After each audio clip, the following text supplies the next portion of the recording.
আসসালামু আলাইকুম, সবাইকে জাহার চ্যানেলে ওয়েলকাম। আজকে আমি আপনাদেরকে দেখাবো খুদ চালের ভাত রান্না।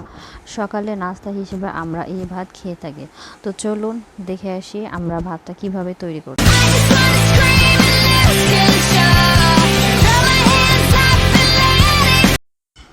তো এই চালের ভাতকে আমরা বলি ভুকুদা।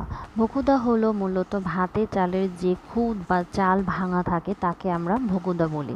আমাদের সিরাজগঞ্জ মানুষের সকালের নাস্তা হিসাবে এটি প্রিয় খাবার। তো ভুকুদা রান্না করতে বেশি কিছু প্রয়োজন নেই। তো আমাদের লাগবে জাস্ট, আমি 1 কাপ চালের জন্য নিয়েছি 1 কাপ পরিমাণ পেঁয়াজ কুচি, 7-8টা মরিচ, তেল আর লবণ লাগবে। তো আমি চালটাকে ধুয়ে রেখে দিব। তারপরে আমি একটি পাত্রে পরিমাণ মতন তেল গরম করে নিয়েছি, আর এতে আমি পেঁয়াজ আর মরিচটা দিয়ে দিব। পেঁয়াজ মরিচ ভালোভাবে ভাজতে হবে, তবে বেশি ভাজার প্রয়োজন নেই। আর এই ভাত রান্নাতে একটু বেশি পেঁয়াজ হলে খেতে ভালো লাগে। আমি আজ 1 পট চালের জন্য 2 মগ পানি অ্যাড করব। তো পেঁয়াজ মরিচ আমার যখন ভাজা হয়ে যাবে তখন আমি ধুয়ে রাখা চালটুকু এই পেঁয়াজ মরিচের সাথে দিয়ে দিব।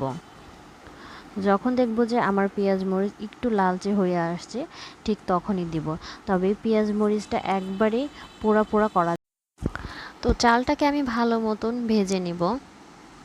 তো যখন আমার ভাজা হয়ে যাবে তখন আমি 2 মগ পরিমাণ গরম পানি দিয়ে দিব। আর গরম পানি দিলে রান্নার স্বাদটাও বেড়ে যায়। তো আমি এখানে 2 মগ পরিমাণ গরম পানি দিয়ে দিলাম। এরপর আমি সব কিছু ভালোভাবে নাড়তে থাকবো।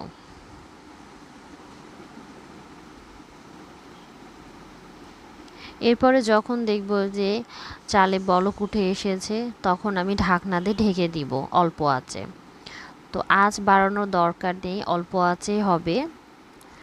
আর বলক ওঠার আগে ঢাকনাতে ঢাকারও প্রয়োজন নেই।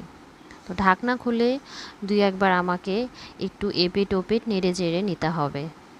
আর আমাকে খেয়াল রাখতে হবে জানি চালটা ফুটেছে কিনা।